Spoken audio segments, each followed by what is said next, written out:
Boa noite a todos. Sejam muito bem-vindos à Semana de Extensão Acadêmica da Faculdade Pan-Americana de Administração e Direito. Eu sou Ana Cristina Barufi, sou a coordenadora do curso e estarei aqui hoje com vocês para conversar com o Dr. Carlos Afonso Gonçalves da Silva sobre o assunto ou a carreira jurídica delegado. Quem é o Dr. Carlos Afonso Gonçalves da Silva? Ele é graduado em Direito pela Faculdade de Direito de Bauru, Instituição Toledo de Ensino, é delegado de polícia no estado de Minas Gerais e no estado de São Paulo, é professor concursado pela Academia de Polícia de São Paulo, especialista em gestão universitária pela Organização Universitária Interamericana, mestre em Direito do Estado, Direito Constitucional pela PUC de São Paulo, doutor em Direito do Estado com foco em Direitos Humanos pela PUC de São Paulo, especialista em Polícia Judiciária e Sistema de Justiça Criminal pela Academia de Polícia de São Paulo, avaliador das condições de ensino dos cursos de graduação de Direito e Instituições do Ensino Superior pelo MEC-NEP, atuou como executivo do setor educacional entre 95 e 2014 na Anhanguera Educacional, onde foi professor titular, coordenador do curso de Direito, diretor executivo, diretor jurídico, diretor de operações acadêmicas, reitor do Centro Universitário Leite, em Niterói, reitor do Centro Universitário Anhanguera de São Paulo, na capital, e reitor da Universidade do Grande ABC, em Santo André. Na Universidade de Santo Amaro, Unisa, foi professor de Teoria do Estado, da Constituição, Ética Profissional, Direito Administrativo, Ciência Política, Introdução ao Estudo do Direito, História do Direito, do Pensamento Jurídico e Direitos Humanos, tendo auxiliado a coordenação do curso e presidido o grupo de trabalho de construção do Plano de Desenvolvimento Institucional entre 2018 e 2022. Operador do Direito, ele é delegado de polícia desde 1990 na Polícia Civil do Estado de São Paulo, tendo atuado sede de exercício a Divisão de Prevenção e Educação, DIP, do Departamento Estadual de Prevenção e Repressão ao Narcotráfico, DENARC, onde é delegado divisionário de polícia. Com vocês, sem mais delongas, já passo a palavra ao nosso ilustre palestrante da noite, Dr. Carlos Afonso. Professora Ana, meus caros alunos, muito boa noite. É um prazer para mim estar aqui com vocês, falando um pouquinho da minha carreira, né? Carreira é aquela vida profissional que a gente escolhe e que ama por vocação, ou ama por aptidão, ou ama por qualquer questão que seja. Quando a gente está na faculdade de Direito, é incrível a gente ver a possibilidade de caminhos que a gente pode seguir, né? A gente pode ir para qualquer carreira, e mesmo quando não se vá atuar na área como operador do direito, você vê que o advogado ele tem um espaço muito grande, né? Aliás, o bacharel em direito, né? Mesmo sem prestar o exame de ordem, ele tem um espaço muito grande no mercado. O exame de ordem hoje, é lógico, ele acaba sendo o primeiro momento, o primeiro passo que a gente dá para uma carreira que a gente considera a carreira mãe, que é a advocacia. Ou você vem da advocacia, ou você vai para a advocacia num segundo momento, né? Os nossos antepassados, né, no direito, eles tinham uma carreira só. Hoje não. Hoje a gente tem uma carreira, depois vai para outra, vai para uma terceira, e isso não para. E isso no direito é gratificante da gente ver como isso é possível.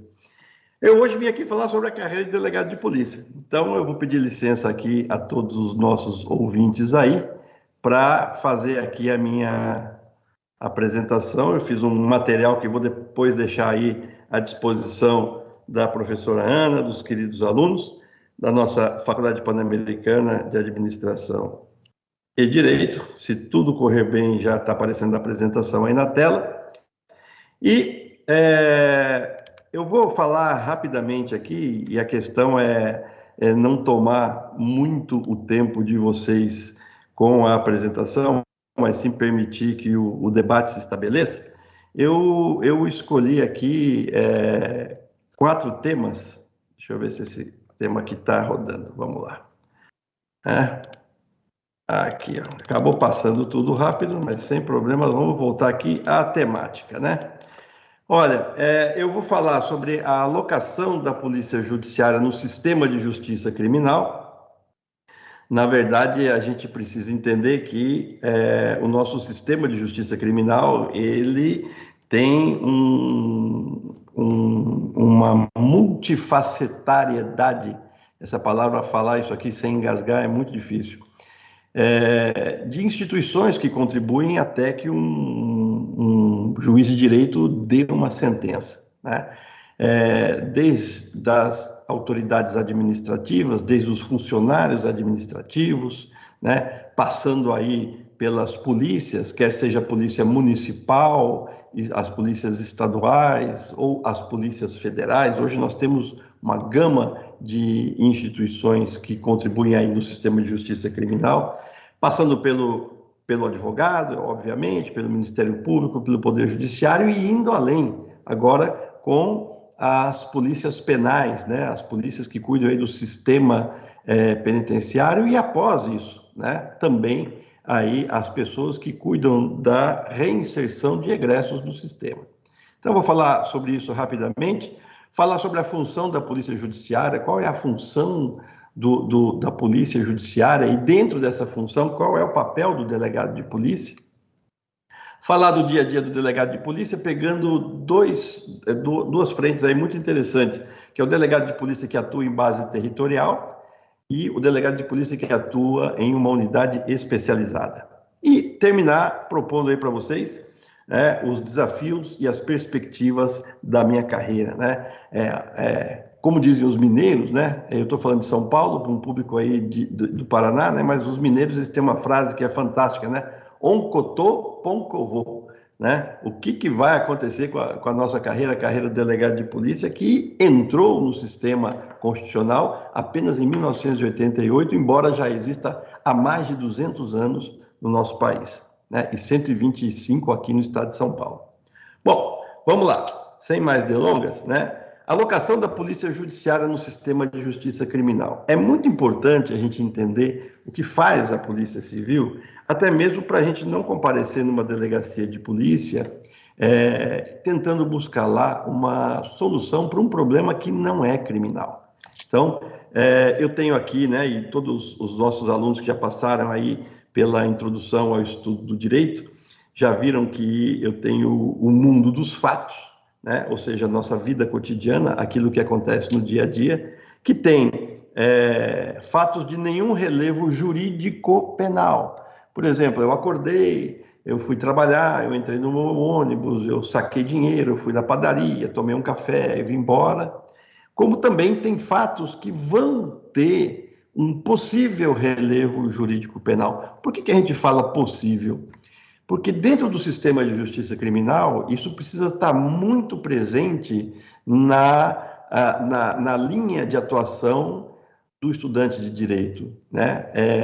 Quem vai dar a certeza se um fato é juridicamente, penalmente relevante, se alguém de fato praticou um crime, é um juiz em uma sentença penal condenatória que transitou em julgado.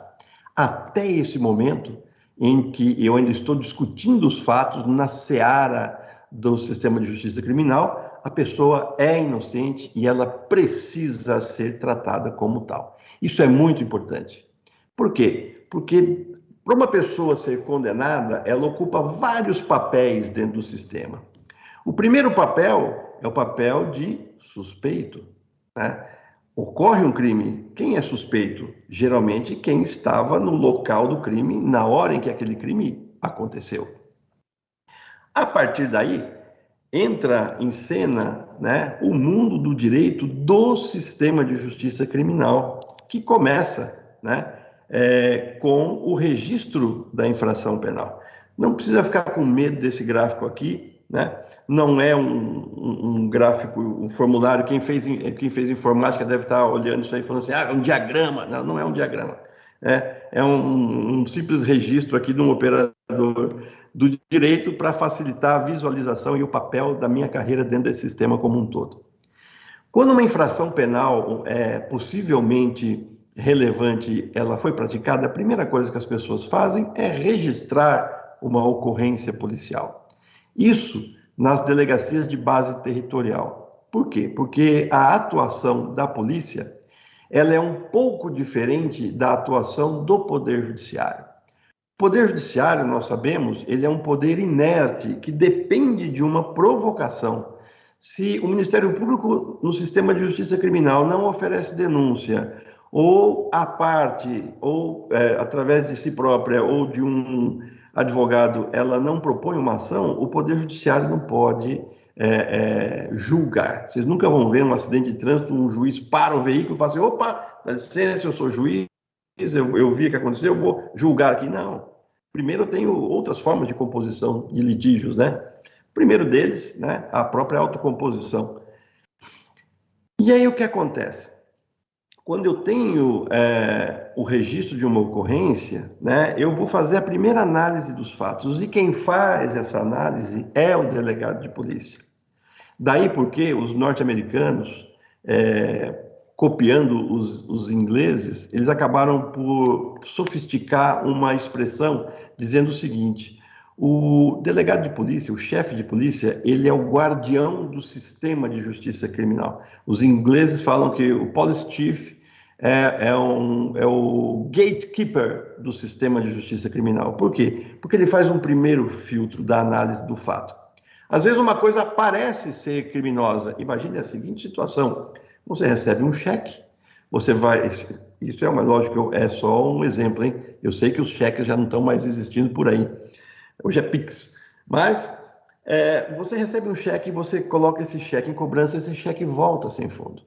No primeiro momento, pode parecer que foi ali um estelionato. Alguém comprou alguma coisa, manteve em erro a outra pessoa, pegou o bem e foi lá e não conseguiu levantar o seu dinheiro. A primeira coisa que se faz é o seguinte: bom, será que isso aqui é mesmo um estelionato? Entra-se em contato com o banco. O que aconteceu? Não, olha, ele compensou o cheque de manhã, mas havia saldo na parte da tarde. Por favor, reapresente o cheque e nos desculpe aí pelo ocorrido. Portanto, essa ocorrência não é uma ocorrência criminal. Mas digamos que eu tenha uma ocorrência que de fato seja uma ocorrência criminal. Uma ocorrência, ela vai se limitar aí hoje a um grande marco divisor, que é: aquele delito é um delito de menor potencial ofensivo, ou seja, o seu apenamento ele vai até 4 anos de detenção. Se a resposta for afirmativa, eu não vou mobilizar todo o aparato policial para fazer uma investigação. Eu vou registrar aqui um termo circunstanciado de ocorrência. Deixa eu ver se eu tenho um cursor na tela aqui. Acho que não tenho, mas não tem problema. Eu tenho aqui do lado do SIM, aí eu tenho o termo circunstanciado de ocorrência, em que eu registro o fato que aconteceu, a versão das partes. Se a parte que supostamente praticou o delito, ela se comprometer a comparecer em juízo, não é lavrado sequer um flagrante, e esse termo circunstanciado é encaminhado direto ao Poder Judiciário, né? Ele sai lá aquela flechinha que vai lá para o Poder Judiciário. Se esse fato ele não é de menor potencial ofensivo, ou seja, se a pena não é de detenção de até 4 anos, ou se o for, né, no caso do estelionato agora, a vítima representar, então instaura-se o inquérito policial. Qual é a visão hoje da Polícia Judiciária sobre o inquérito policial? O inquérito policial é a primeira peça de garantia constitucional da pessoa que é investigada. Tudo o que for buscado de informações a respeito da pessoa precisa constar desse inquérito policial. Não existem investigações secretas, não existem investigações fora dos autos. E hoje, graças à tecnologia, não existe investigação que não por meio digital. Aqui no estado de São Paulo, eu acredito que no Paraná também, porque o Paraná sempre teve um avanço muito maior do seu poder judiciário estadual, a gente já vê que essa transformação do processo físico em digital, essa digitalização do sistema, ela já ocorre e ela é benéfica para todos, em especial para a pessoa que é investigada. Muito bem. A investigação policial, eu vou voltar nisso aqui no próximo slide, ela busca responder 2 únicas perguntas: materialidade e autoria. Materialidade é o seguinte: o fato que aqui foi consumado, o fato que aqui foi verificado, é um fato típico e antijurídico, ou seja, é um fato para o qual alguém pode ser responsabilizado criminalmente? Por quê? Porque muitas das vezes nós nos deparamos com a seguinte cena: chegamos a um local, tem uma pessoa caída, morta há 12 horas. Levamos esse corpo para uma análise no Instituto Médico Legal e lá se comprova o quê? Que a pessoa sofreu um infarto, morreu de causas naturais. Então, não há materialidade delitiva, não há um crime. Diferentemente, se esse corpo tivesse ali com 39 perfurações de munição 223 de fuzil R-15, né? Opa, eu tenho um crime, alguém morreu aqui, né? Ele morreu por vários fatores, né? O primeiro deles é a intolerância ao chumbo, intolerância alérgica, a segunda, as perfurações causadas. Aí, se eu tenho a materialidade, eu preciso responder a outra pergunta. Se alguém praticou um crime, quem foi essa pessoa? E aí ocorre hoje uma investigação criminal. Nesse meio tempo, o delegado de polícia ele pode solicitar uma chamada prisão pré-processual, né, que a gente chama, por exemplo, de prisão temporária, quando dentre os investigados eu tenha um suspeito e faz-se necessário que esse suspeito ele seja retirado do meio social dele, para quê? Para garantir a investigação, ou para responder uma pergunta ou outra que eu preciso e que ele poderia não responder se estivesse livre, né? Hoje, nós não investigamos mais só pessoas pobres, né? Nós investigamos todos os tipos de pessoas. Graças a Deus, né? Desde a República, né? Desde 1822, né? Quando lá proclamamos a nossa República, nós nunca tivemos uma atuação tão despolitizada e dessocializada, por assim dizer, das polícias judiciárias. Hoje se investiga tudo e a todos, né? Um país que colocou, através das suas forças policiais, né, um presidente da República e um ex-presidente da República atrás das grades, né, e isso para nós é um avanço significativo. É essa polícia que precisa ser vista, e é essa a nossa atuação. Então, às vezes, a prisão, ela não indica a culpa, hein? Isso é muito importante, né? Não é porque uma pessoa foi presa sem trânsito em julgado que ela é culpada do delito, né? Isso somente vai acontecer com o trânsito em julgado. Muito bem, eu retirei a pessoa da condição de suspeito, passei essa pessoa à condição de investigado, e é muito legal a gente entender isso, por quê? Porque cada pessoa tem um papel e tem um direito diferente aqui, né? O suspeito, por exemplo, ele não pode se recusar a comparecer numa delegacia de polícia, né? O investigado pode, né? E o investigado é o único que pode se recusar a falar, ele pode garantir-se o direito aí de permanecer calado, né? Isso no nosso país é um dilema na investigação, né? Por quê? Porque quando nós trouxemos aqui para o Brasil da lei, do julgamento, né, do caso Miranda, dos Estados Unidos, na década de 60, o direito de permanecer calado, a gente não trouxe o restante do Instituto, que era o crime do perjúrio. Então, você tem direito de permanecer calado, só que o que você falar vai ser usado como um fato real e verdadeiro dito pelo investigado. E é uma coisa muito interessante porque nos países em que o perjúrio existe, os Estados Unidos é o maior deles, né? Você percebe isso muito claramente nos filmes que a gente vê por aí, né? A pessoa ela começa a responder as perguntas e de repente ela fala assim: eu quero um advogado, eu vou ficar calado. Por quê? Porque se a pessoa mentir numa investigação e isso ficar comprovado, o fato da mentira, simples, hein? Simples mentira, já coloca aquela pessoa responsável por perjúrio. E olha que coisa interessante. Todo interrogatório policial nesses países começa assim: aonde o senhor estava no dia 23 de fevereiro, às 20 horas e 27 minutos? Né?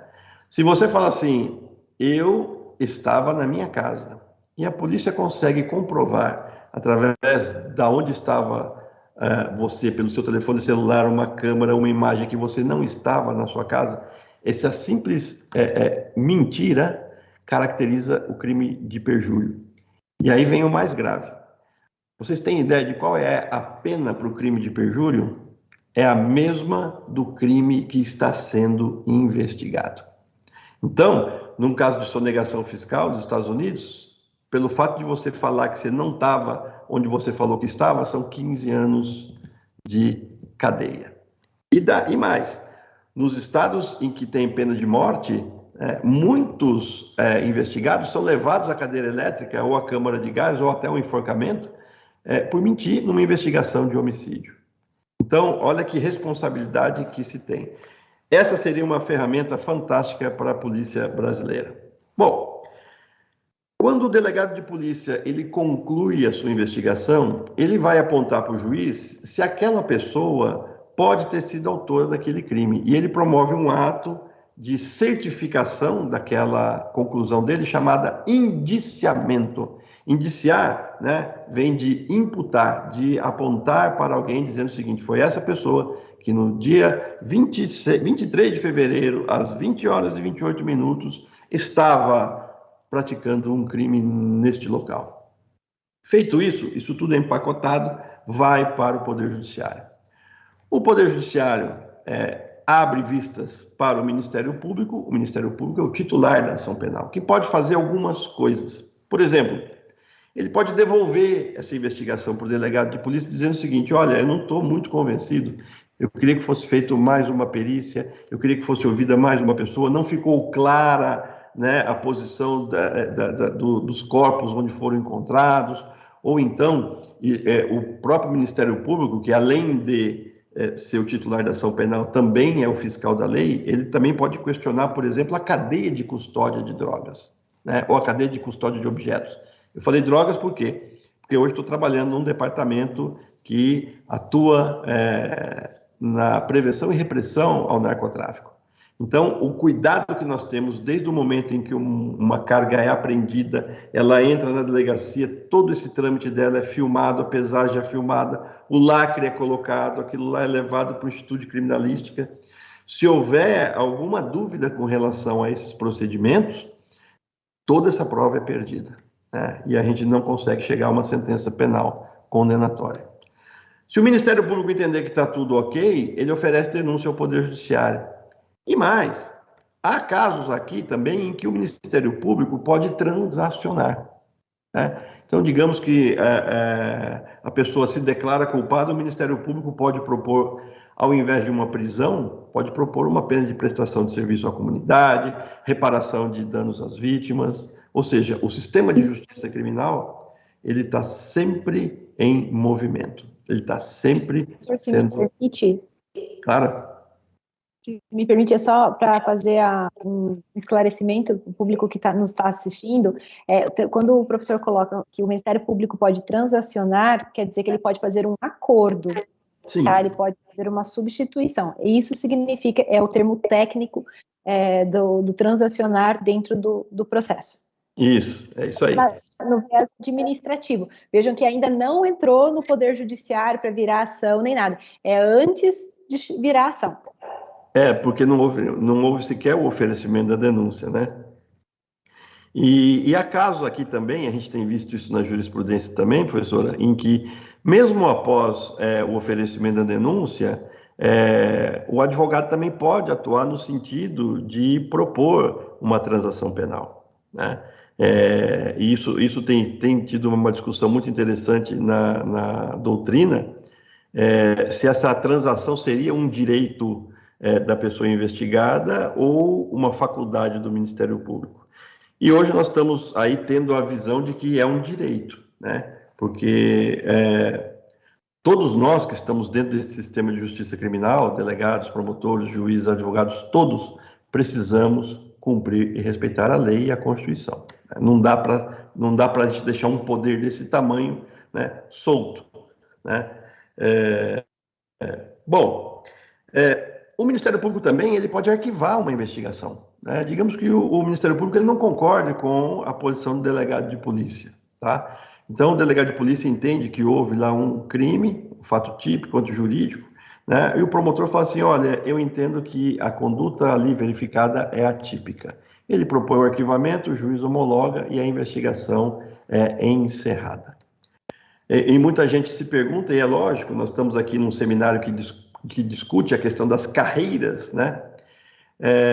Vocês, obviamente, poderão entender o seguinte, mas o delegado de polícia, ele não fica aborrecido quando isso acontece, né? Ele vai lá, trabalha, o promotor vai lá e arquiva, ou não oferece denúncia, ou tem um entendimento diverso do crime que foi praticado.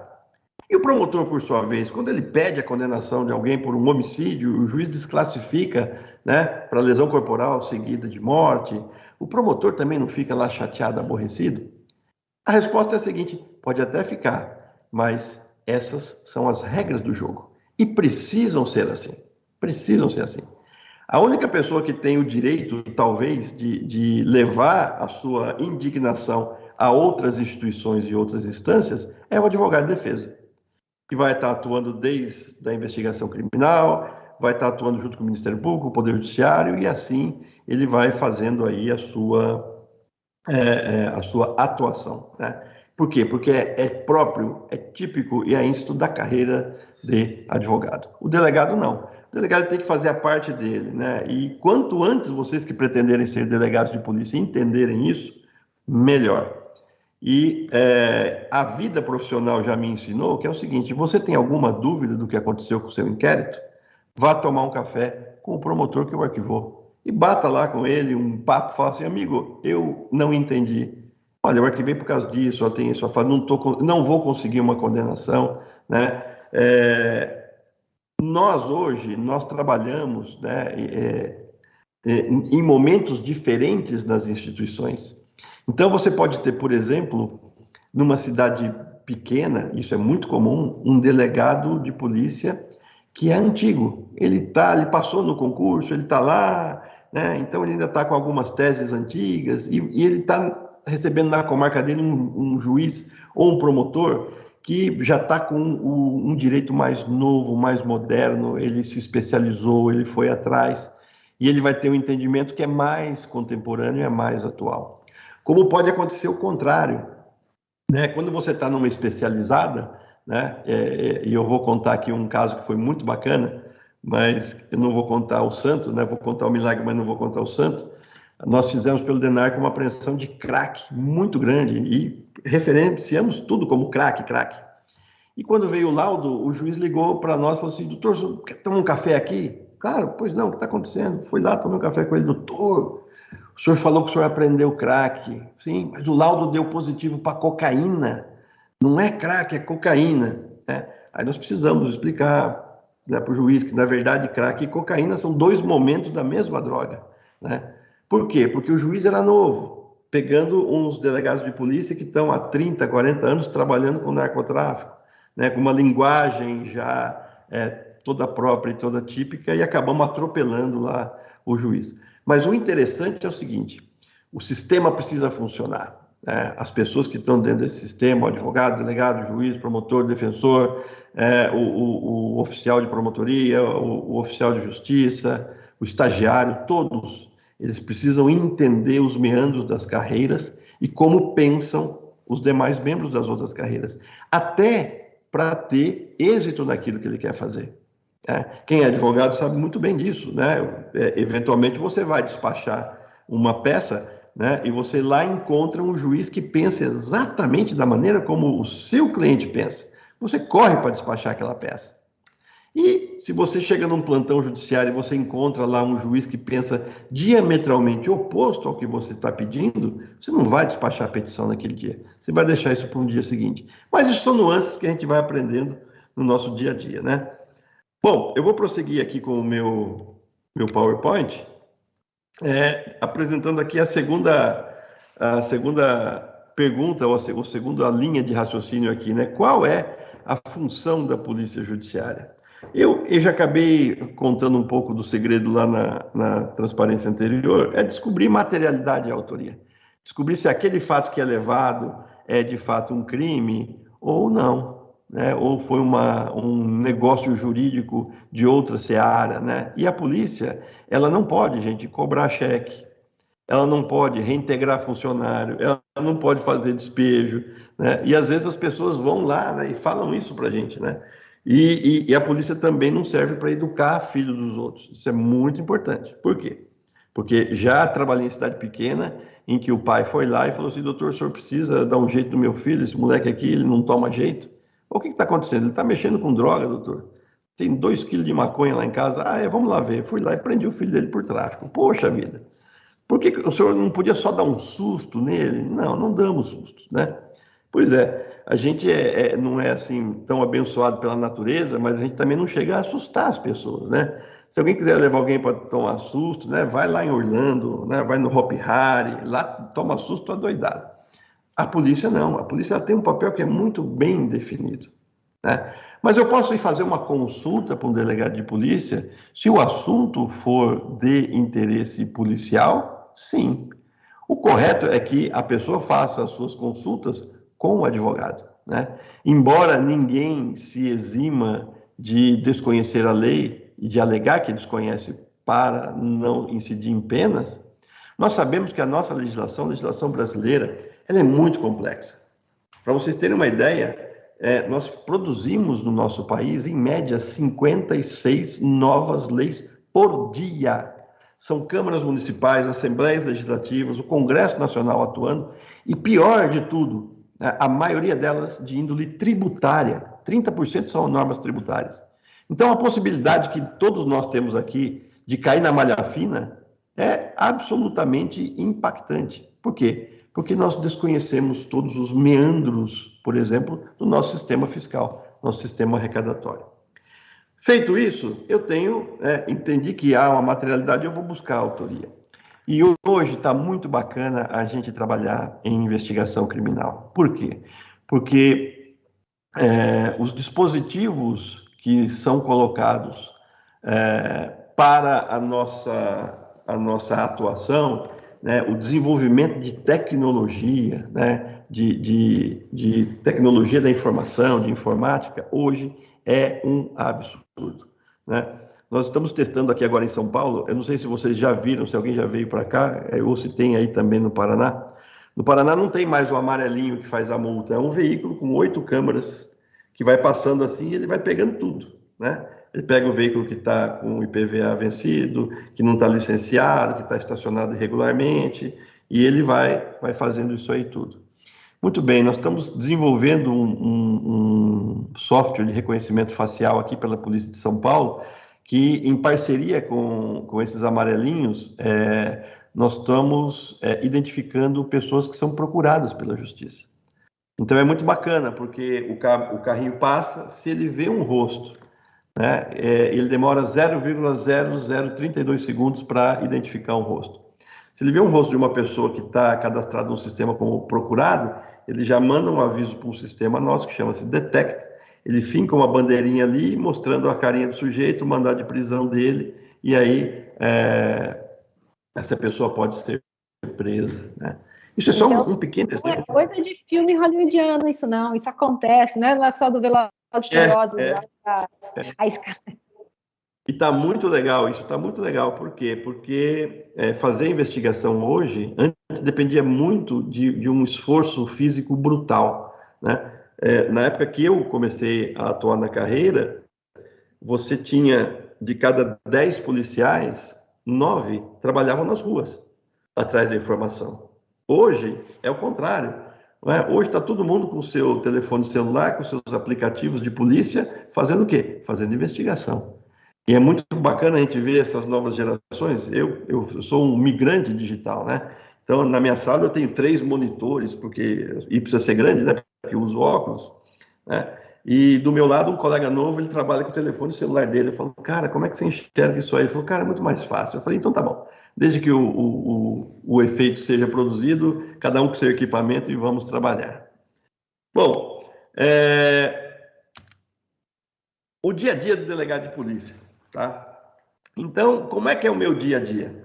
E aí, eu fiz aqui uma divisão em 2 tipos de unidades policiais. Eu coloquei aqui à esquerda a unidade de base territorial, que é aquela delegacia do bairro, aquele distrito policial da área em que você vai atuar. A atuação de um delegado de polícia que está em uma área de base territorial, ou seja, ele tem uma circunscrição policial, né? O Poder Judiciário tem a sua jurisdicionalidade, né? O juiz de uma vara de Curitiba, ele tem atuação em Curitiba, né? E de uma cidade do lado, naquela sua cidade. O delegado de polícia não tem jurisdição, porque ele não aplica a lei, mas ele garante que a lei seja cumprida. Ele tem uma circunscrição policial. A atuação de uma delegacia de circunscrição de base territorial, ela é completamente reativa, é igual ao Poder Judiciário. Se a pessoa não for lá no registrar um boletim de ocorrência, a probabilidade desses policiais saírem de lá para fazer alguma coisa, né, em eventos regulares, é muito pouca. É lógico que a Polícia Civil, a exemplo da Polícia Federal, nós fazemos muitas operações, né? Terminamos agora o ano com uma operação muito bacana, feita inclusive com os colegas aí do Paraná, né? Operação Fronteiras, né? Que contou também com policiais do Mato Grosso do Sul, Minas Gerais, Rio de Janeiro e Santa Catarina. Nós também fazemos, mas é uma atuação muito mais focada, né? Apreensão de drogas, desvio de carga, roubo de carga, sequestro, e assim as operações vão ganhando seus nomes e tendo aí as suas vertentes de atuação. Fora isso, a atuação é bem reativa, né? Aqui no estado de São Paulo, hoje, e eu acredito que no Paraná também, as pessoas não precisam mais ir até a delegacia de polícia para registrar uma ocorrência. Faz na delegacia eletrônica, um BO digital, faz pelo seu telefone celular ou pelo seu device, qualquer um que seja. E esse boletim de ocorrência, ele vai para a unidade de base territorial, o delegado de polícia faz o quê? Recebe aquele boletim, se tiver alguma dúvida, entra em contato com a pessoa e dá prosseguimento ao atendimento, né? O policial e o delegado de polícia que vai trabalhar numa base territorial, ele precisa ter conhecimentos generalistas, amplos mesmo, ou seja, conhecimentos da vida, né? Você vai trabalhar numa cidadezinha pequena, você tem que saber quem é o prefeito, você tem que saber quem é o padroeiro da cidade, quando é a festa da cidade, quais são as culturas daquela cidade, né? Justamente para você fazer uma aplicação do direito como precisa ser aplicado. Você não vai querer, né, chegar numa cidadezinha pequena que tem uma tradição de fazer uma quermesse e fechar aquela quermesse 10 horas da noite porque ela está violando o código de postura pública e fazendo barulho. Por quê? Porque você está indo no contrário senso da aplicação da lei, que é a manutenção da paz. Todos ficam em paz com quermesse. Todos ficam em paz quando tem um frango sendo sorteado num bingo. E isso é tradição, isso não é crime, isso precisa ser considerado também. O delegado de base territorial, ele tem que ter uma inteligência emocional brutal. Brutal. Por quê? Porque ele vai lidar com os momentos mais tensos de uma pessoa. Ninguém vai a uma delegacia para falar que comprou um carro. Vai lá para dizer o quê? Meu carro foi roubado. Ninguém vai a uma delegacia para dizer o seguinte, olha, nasceu meu filho. Não, o cara vai lá para dizer o quê? Mataram o meu filho. Então, você precisa entender que aquela pessoa que está à sua frente, primeiramente, é um ser humano. Segundo, ela está passando por um momento difícil. Por quê? Porque ninguém vai a um hospital se não estiver passando um problema difícil. Ninguém vai a uma delegacia se não porque está passando por um momento difícil. E o delegado de base territorial, ele tem que ter isso muito aflorado, tá? E, é lógico, tem que gostar de pessoas. Tá? Dentro das atividades que você tem, né, na sociedade, você tem indústria em que você vai construir alguma coisa, você tem comércio em que você vai vender alguma coisa e você tem prestação de serviço. A atuação de polícia judiciária é uma atuação de prestação de serviço. Você precisa gostar de gente para ser delegado de polícia. Nossa, mas eu odeio, eu tenho aquele complexo de Caco Antibes. Vocês lembram desse personagem?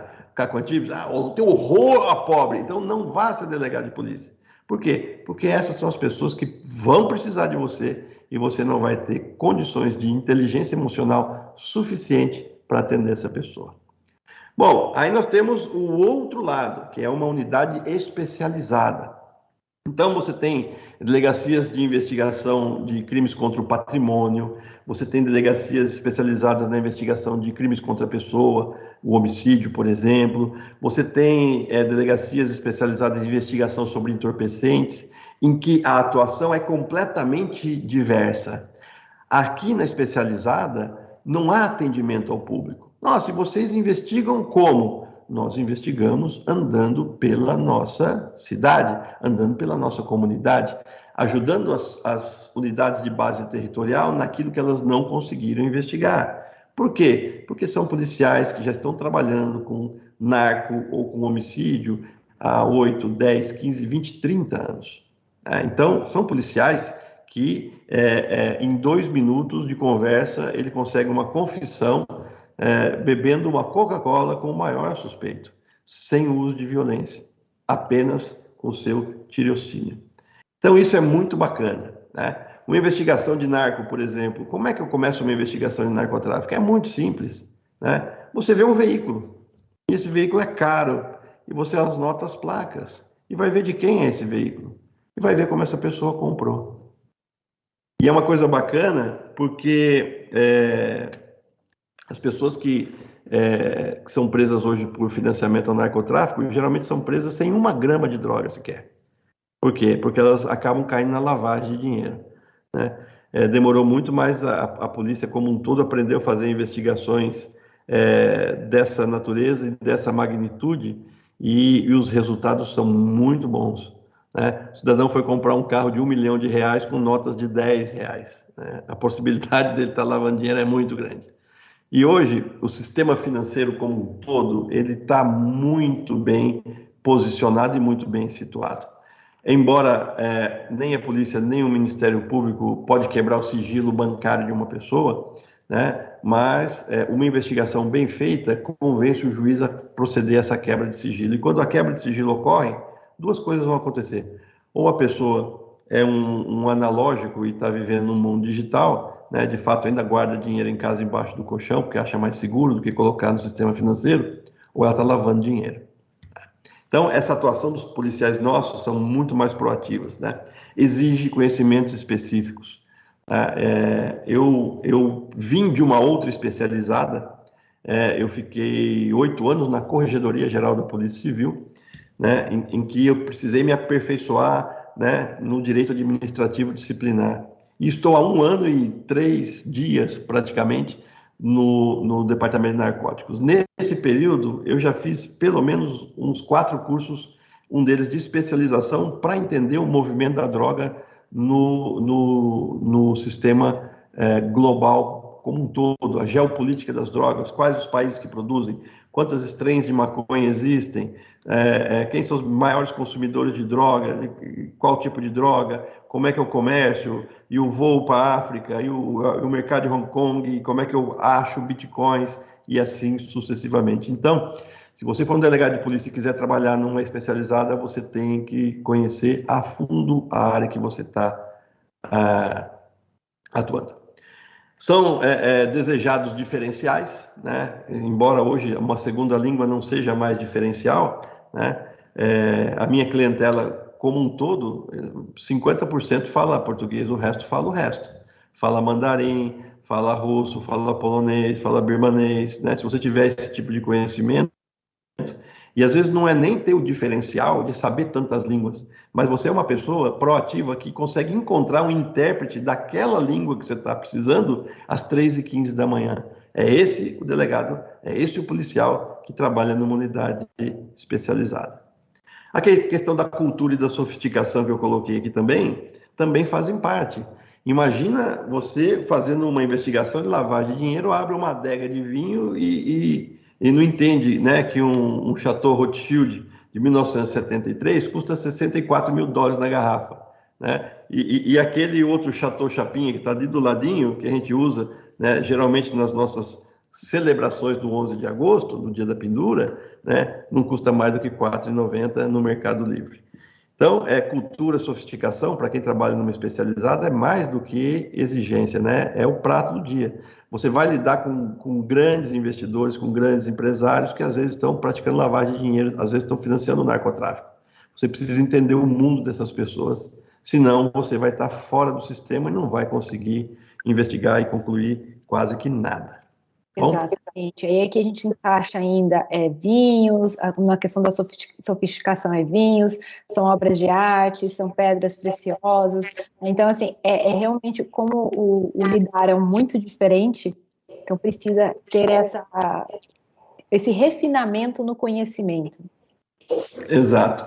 E hoje está muito interessante, por quê? Porque nós estamos aqui no YouTube, né? E o YouTube, ele literalmente tem tudo. Eu duvido que alguém que está nos assistindo já não teve um problema do tipo, eu tranquei meu carro com a chave dentro e não foi lá para o YouTube, né? E o cara deu lá as dicas, não, bate 3 vezes aqui, põe a clara no muro e a porta vai se abrir ou qualquer coisa que o valha.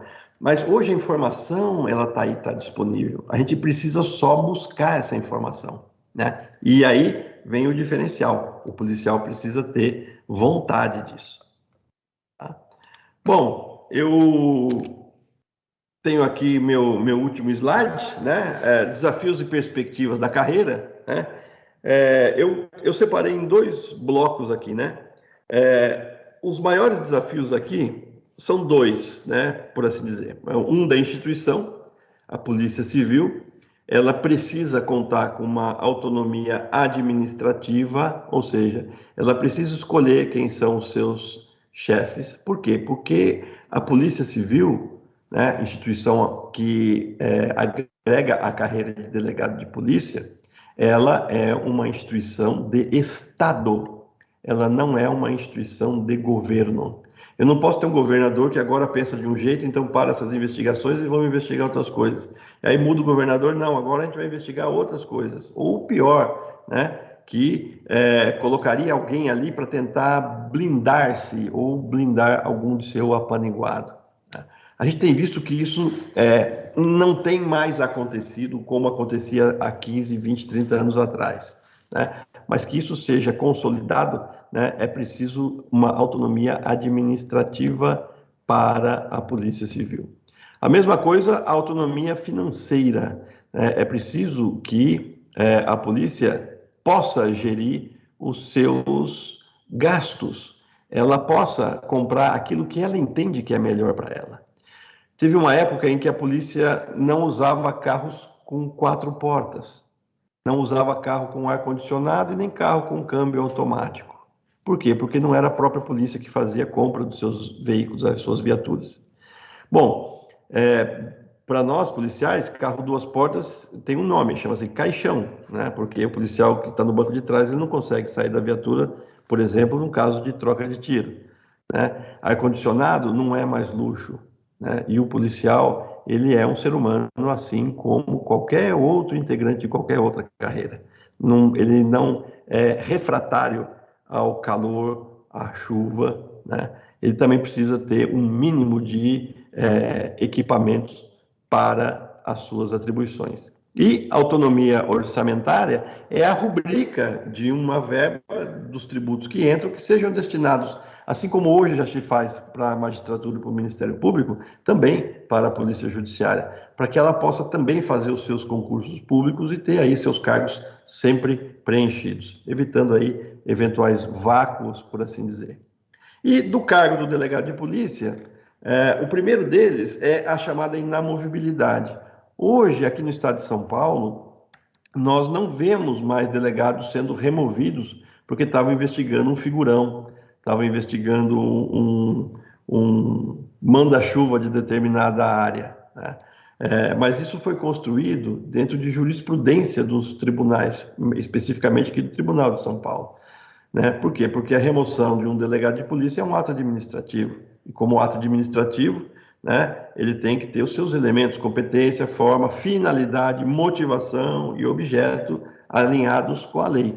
Então, nós gostaríamos de ver, assim como tem na magistratura, no Ministério Público, na Defensoria, na Procuradoria do Estado, também a inamovibilidade do delegado assentada em lei federal. Infraestrutura de apoio e equipamento de proteção individual.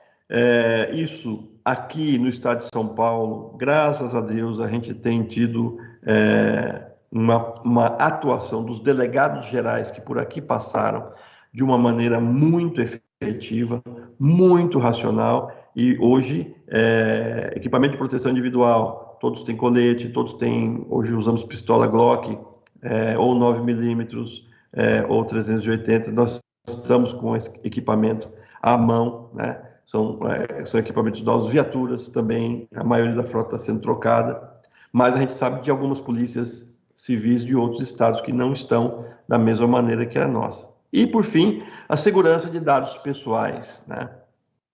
Em termos de internet hoje em dia, em termos de vida social hoje em dia, meu sonho era ser comissário da TAM, né? Porque eu tenho uma prima que foi ser comissária da TAM e ela tinha o nome de Samantha e chegou lá, ela estava usando um crachá de Verônica. Falei, você pegou o crachá de outra pessoa? Eu falei assim, não, isso aqui é meu nome institucional. Como assim? Porque as pessoas não sabem que o meu nome correto é o meu nome correto, assim não tem nenhum problema com nenhum passageiro eventualmente inconveniente. Esse é um sonho de consumo, né? Eu gostaria de ter um nome institucional que não vinculasse a minha pessoa ao meu endereço, ao endereço dos meus familiares. Bom, dentro daquilo que eu tinha me proposto aqui a trazer para início de debates, professora Ana, é o que temos, né? Para mim foi uma alegria muito grande receber o seu convite de estar aqui falando para seus alunos, falando para todas as pessoas que estão aqui nos assistindo, né? E eu encerro por aqui a minha fala, vou parar aqui minha apresentação e vou me colocar à disposição de todos aí para eventuais perguntas. Afinal, eu prometi, né? Tudo que você queria saber sobre o delegado de polícia, mas tem vergonha de perguntar. Exatamente, como o professor tinha comentado no dia da nossa reunião. Fico muito feliz. Eu tenho certeza que o pessoal adorou. Já agradeço de antemão e tem muitas perguntas mesmo. Já começo com a pergunta do Rodrigo. Gostaria de saber quais são os requisitos para exercer o cargo de delegado de polícia. Bom, o primeiro deles, bacharel em Direito. E cada estado ele tem alguns requisitos próprios, tá? Mas a maioria segue uma linha que exige, além do curso da Faculdade de Direito, também 2 anos de exercício profissional em alguma linha de operação do direito, né? Por quê? Porque um policial, por exemplo, que queira fazer a faculdade e depois prestar o concurso para delegado, ele não pode ter o registro da OAB porque ele atua em uma profissão em que ele é impedido de ter esse registro. Exato. Mas um oficial de justiça também é a mesma coisa. São 3 provas aqui no estado de São Paulo, que a maioria do Brasil segue a mesma coisa. É um primeiro exame que a gente chama de peneirão, né? Em que são 10 matérias que são apresentadas. As 4 principais, né, que são as matérias que o estudante de direito que quer seguir a carreira de delegado de polícia precisa gostar de paixão: penal, processo penal, constitucional e administrativo. Uhum. Depois, o concurso ainda exige direito civil, direitos humanos, né? O estado de São Paulo foi o primeiro estado e a polícia, a segunda instituição, perdemos por uma semana para a Procuradoria do Estado aqui, a exigir direitos humanos para a formação do nosso time de delegados de polícia. Uhum. Exato. Depois tem uma segunda prova, que é a prova dissertativa. Essas 4 matérias principais, elas são cobradas em forma de dissertação. E o exame oral, né? Nesse meio de tempo, nós temos uma atuação muito bacana que chama-se investigação social, né? Então, a gente vai virar a vida do candidato de ponta cabeça, especialmente para saber quem pagou a faculdade dele. Hoje nós estamos vendo o crime organizado, né, pagando para estudantes de direito prestarem concurso para a polícia, para o Ministério Público, para o Poder Judiciário, para serem juízes, né, tendo sido financiados pelo narcotráfico. Então, isso é uma presente, né? Nós já conseguimos, e é bacana a gente ver como as corregedorias, né, elas se comunicam entre si, né, magistratura, Ministério Público, polícia, para tentar levantar essas situações, esses casos. E a prova física lá, 10, 20 barras, não tem para delegado? Não, para delegado não tem. Só para a polícia, gente, né? É verdade. Vamos lá para a pergunta da Ângela. Existe alguma deficiência, ela colocou entre aspas, no sistema policial brasileiro? Se sim, o que o Estado poderia fazer para melhorar o aparelhamento desse sistema? Olha, eu já dei a dica do primeiro aqui que eu adoraria, né? Nós temos um problema legal que é muito ruim, né? Nós temos 513 deputados, 125 investigados, a maioria por lavagem de dinheiro, ou seja, envolvimento com crime organizado, né? Dos nossos 51 senadores, também acho que 22 ou 23 são bancados por aí, e é por isso que a gente não vê uma legislação avançar no sentido de, não de punir a pessoa, mas de permitir uma investigação como deve acontecer. Uma investigação amparada pelos princípios dos direitos humanos, é lógico, né? E mais do que isso, pelos princípios do direito processual, né? E eu acho que a maior deficiência hoje é isso, né? Eu percebo que cada vez mais as instituições elas estão conversando entre si, as polícias dos estados estão conversando entre si, buscando mecanismos de sofisticação. E uma coisa muito importante para quem vai ser delegado de polícia, né? O delegado de polícia ele precisa entender que ele é o Estado. Então ele não pode chegar para trabalhar e falar assim, nossa, mas o Estado deveria me dar uma viatura melhor, o Estado deveria me dar um computador melhor, um telefone melhor. Meu amigo, minha amiga, minha dona de casa, meus colegas de trabalho, é o que temos, né? Eu não posso me deter diante disso e não fazer um trabalho de investigação bem feito. Assim como um juiz não pode deixar de dar uma sentença porque o ar-condicionado da sala dele pifou, ou porque, eventualmente, o tribunal atrasou o salário dele, seja lá o que for. Ou todas as dificuldades... não tem um iPhone? Exato. Aconteceu no passado? Então, a gente não pode se deter. Nós temos que entender que nós somos o Estado e nós temos que fazer o melhor que a gente puder fazer dentro do espaço físico que a gente ocupa. Exatamente. Vamos ver aqui quem mais. O Carlos Alberto pergunta: existe uma unidade que faça a triagem dos boletins online? Antigamente, sim, aqui no estado de São Paulo, a delegacia eletrônica, né? A delegacia eletrônica parece um call center. Na verdade, é um call center, né? Em que as pessoas vão lá, elas fazem o boletim de ocorrência. E antes da pandemia, uma curiosidade, antes da pandemia havia-se uma discussão muito grande sobre qual boletim de ocorrência poderia ou não ser feito por meio eletrônico, porque achava-se muito importante se avistar com a vítima, especialmente com a vítima, né? Então criou-se a delegacia eletrônica e veio a pandemia e a gente fazia o seguinte, ou a gente abria, né, e atuava mais detidamente nos boletins de ocorrência, e chegaríamos aí a alguma conclusão de que, de fato, a população deixa muito a desejar e não teríamos um registro tão fidedigno, ou a gente ia pegar aquele boletim de ocorrência que a pessoa com mais dificuldade fez e vamos entrar em contato com ela, vamos ligar, vamos ver o que eu posso fazer para melhorar isso aí, né? Então, nesse sentido, teve uma primeira triagem. Agora, aqui no estado de São Paulo, esse boletim eletrônico ele vai direto para a delegacia de base territorial. O delegado chega lá para trabalhar, liga o seu computador, já tem os boletins de ocorrência que foram feitos ao longo da noite e ele vai despachando todos eles. Tá certo. Vamos ver o próximo.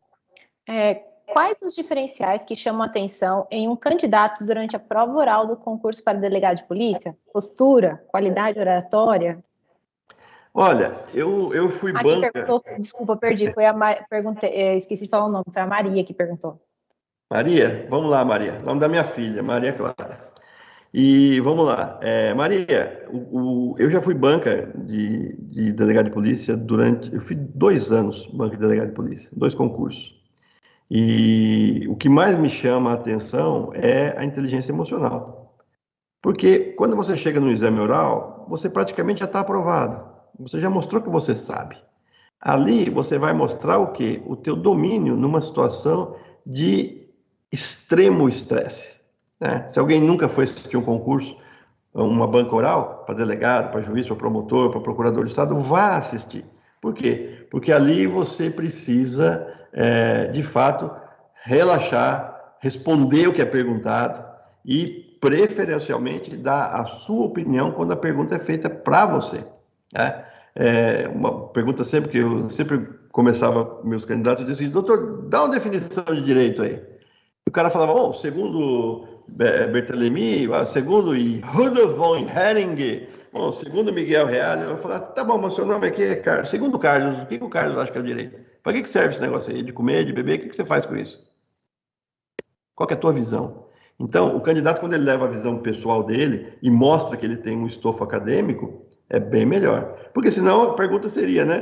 Qual o conceito de direito segundo Hering? Qual o conceito de direito segundo Cervantes? E por aí afora, né? Eu acho que a segurança que o candidato tem que ter, e o candidato, quando chega no exame oral, ele já está seguro, ele já não aguenta mais, ele quer passar, porque ele precisa, ele quer andar naquela viatura, ele quer usar aquela Glock, ele quer investigar um crime, ele quer fazer justiça, né?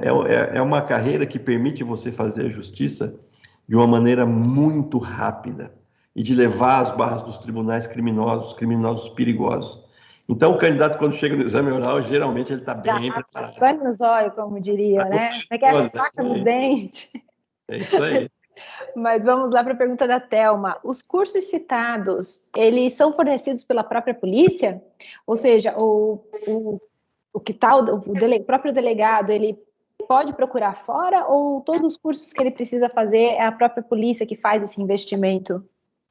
Olha, a Academia de Polícia aqui de São Paulo, ela tem um catálogo de aproximadamente 500 cursos complementares, tá? Desde inglês 1, 2, 3, curso de lavagem de dinheiro, cursos feitos com parcerias com a Polícia Federal, com o FBI, com a CIA, com a ATF. Então, todos os anos a gente recebe essas agências, né? As vagas são abertas primeiro para os policiais que têm uma afinidade com aquela temática, né? E depois é aberto a todos os policiais.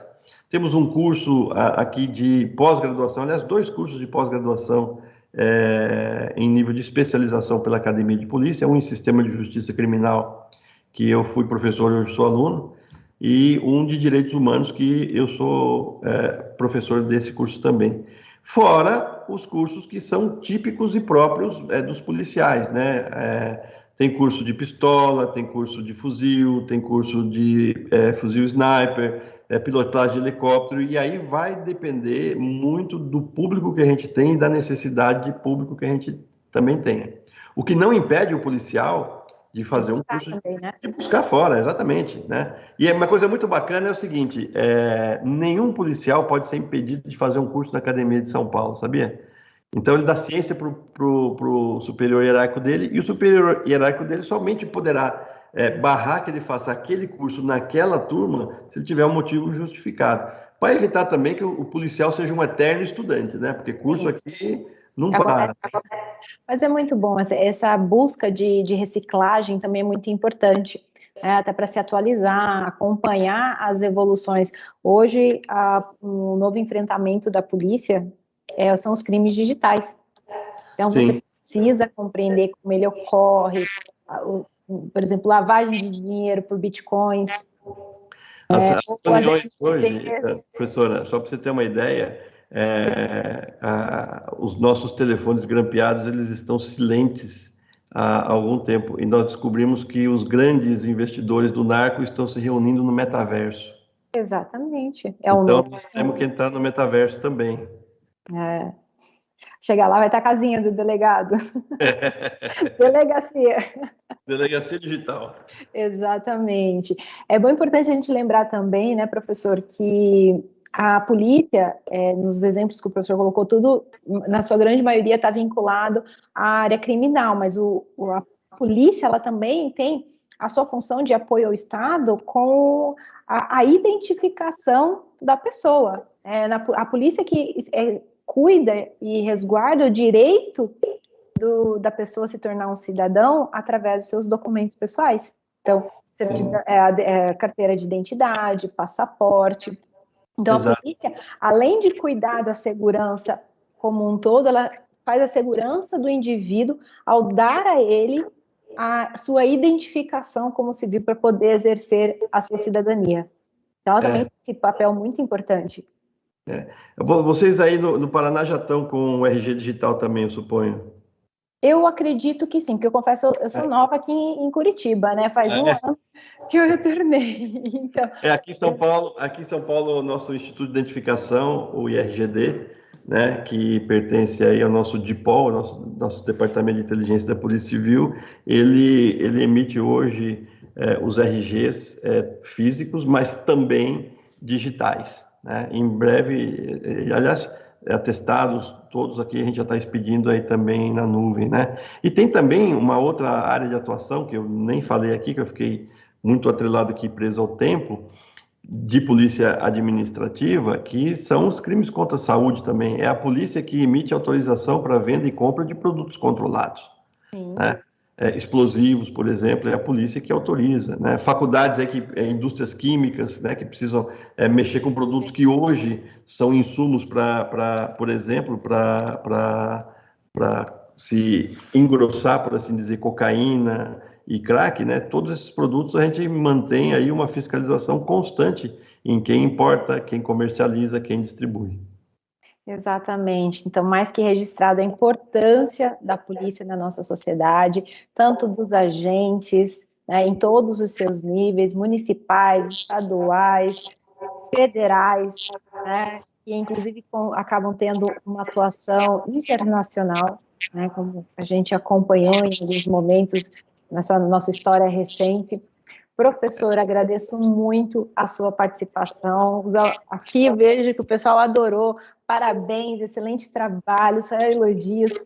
E encerro a nossa palestra de hoje, agradecendo novamente o professor Carlos Afonso, dando-lhe parabéns pela escolha e o exercício dessa profissão, que a gente percebe que ela é feita de coração mesmo, né? Afinal de contas, nós do direito lidamos apenas com problemas, e essa é uma realidade que a gente precisa realmente assumir e estar apto, né, e com vontade de fazer a diferença e encontrar a solução.